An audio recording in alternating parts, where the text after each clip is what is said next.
just really to talk amongst ourselves about that Amazon project. This is one of two. I mean, I know we put a bid in for the big deal for the headquarters, but the reality is we have two fulfillment centers, one in Euclid and one in North Randall.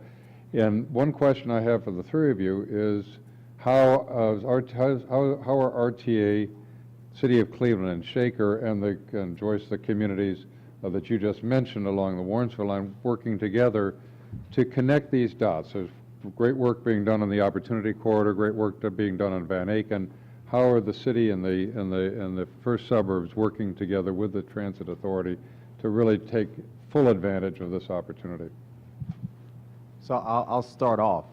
One thing is that I think the mindset is changing, and I think that the municipalities that are impacted, it's obviously more than one, and I think that people are starting to see the co-benefit when you have a opportunity that has introduced itself, like in North Randall with the fulfillment center. The reason why transit is so important in that equation is because one of the things that you're going to see is bidirectional transportation and people moving to and fro. So you think traditionally, you know, downtown, our central business district has always been the draw as far as jobs are concerned. Now that you see investments like this being made, we're starting to see people who are living in Cleveland going to jobs out in the suburban communities. For example, with Battery Park in the Detroit Shoreway neighborhood, you have people who've invested in housing in the city of Cleveland that's going out to a suburb to a job. And when you look at it from an equity standpoint, many of the items that I showed you in the presentation, those two rapid transit facilities, those connect to the opportunity that was just outlined. So when you think about job opportunities and access, those rapid transit facilities are critical to linking even some of our disadvantaged populations to opportunities that they otherwise wouldn't have access to. Can you imagine living in Kinsman and perhaps catching a bus up into Shaker trying to get to work on time? That could be a challenge. But the rapid transit facilities create opportunities to access those resources. Joyce? So we believe that the transit, especially the Blue Line and the 41, is essential for workers to arrive at the fulfillment center. I was talking with the planning director in Boone County, Kentucky over the last week, and they have 6 fulfillment centers and 5,000 jobs for Amazon, and they cannot fill the jobs. And Boone County, Kentucky is near the Cincinnati airport. There's not great transit service there at all. You need a car to get to work.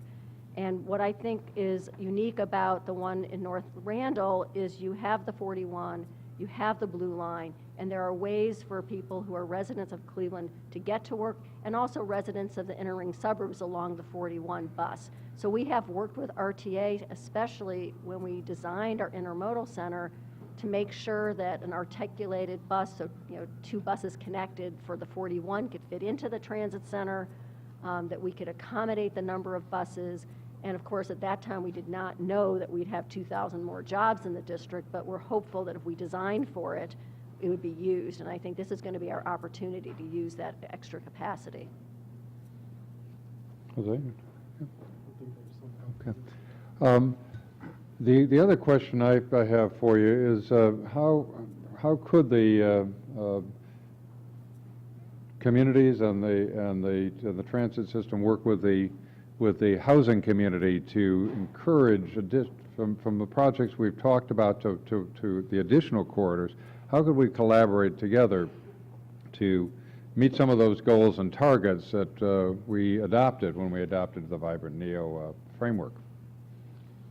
One thing I would like to highlight, and you may always hear me talk about this issue of equity because it's very germane to the growth of the city and the growth of the region. Do we have any more? You look at what's going on Van Aken, for example, or you look at the investment that's taking place in the downtown or University Circle, right? There's a demand, a tremendous demand. In some of these neighborhoods, the demand isn't that present. So part of the work is really to create the conditions to really start to drive the market. And there's some good opportunities to do so. And from a housing perspective, when we think about transit-oriented development, and those photos were very sexy, by the way, there's a cost to that, right? And if you know the price points of those units? They haven't been priced yet. Yeah. But I'm sure they're going to be market rate or higher. They're market rate, correct? Yes. So one of the things that we have to make sure that we do from a government perspective to create opportunity is really create the access. So affordable housing next to transit. Many people who are low income are transit dependent and would benefit from having housing right next door to transit. So the question becomes, how do you incentivize? How do you use banks? How do you work with lending institutions to create an opportunity for individuals to live by transit and provide an affordable product? So I think we have to think about this from a policy perspective and think about it from an equity and lending perspective when we talk about creating that balance and giving people access that otherwise wouldn't. We're going to have to sort of draw this to a conclusion, but we have one question that did come from the audience about the Opportunity Corridor, and I'm not sure it's in terms of the presentation that we haven't already answered some of it. But how does transit stop consolidation support transit use? With regard to the Opportunity Corridor, how does it help? How does it help the communities in Fairfax and Slavic Village? I mean, the concern is that the opportunity cuts off opportunities rather than makes them available. And how do we keep housing affordable for current Kinsman residents with the development that's being proposed? So I think, again, that's probably a question for you, Fred. Sure. So one thing that you may notice that's happening right now, IBM recently invested in the Fairfax neighborhood. That's 300 jobs. Across the street from that, we're working with Fairfax Development Corporation to create 472 units of housing. The goal is to create neighborhoods and create quality neighborhoods around where people are working to give those 300 employees, as well as existing Fairfax residents, options and choices for housing product. So when you talk about Opportunity Corridor, you're not only talking about just the housing and jobs.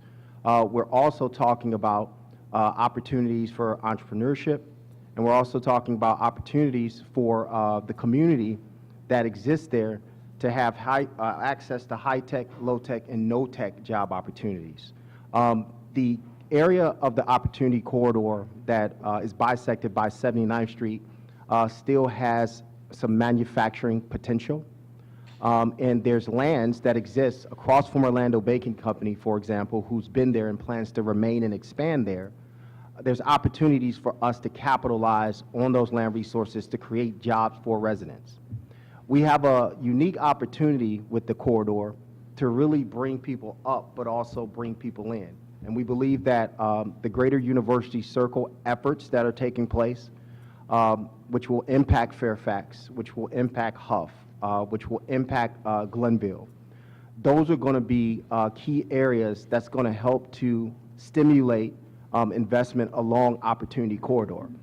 So in this business, I think one of the things that you have to be is optimistic. You cannot be a pessimist and think that you can do this type of work. Many people talk about Opportunity Corridor and they talk about opportunity for who. They talk about it being a freeway. It is not a freeway. It is not a development that's not, at this point, going to yield some development potential. In its earlier inception, it was a freeway. And due to the work of the City of Cleveland and other partners, that is no longer the case. So we see Opportunity Corridor as a potential to revive one of the most dormant areas of the City of Cleveland. Okay, with that, I think we're going to draw it to a close so we can try to keep more or less on schedule. Chip, thank you very much for your time today.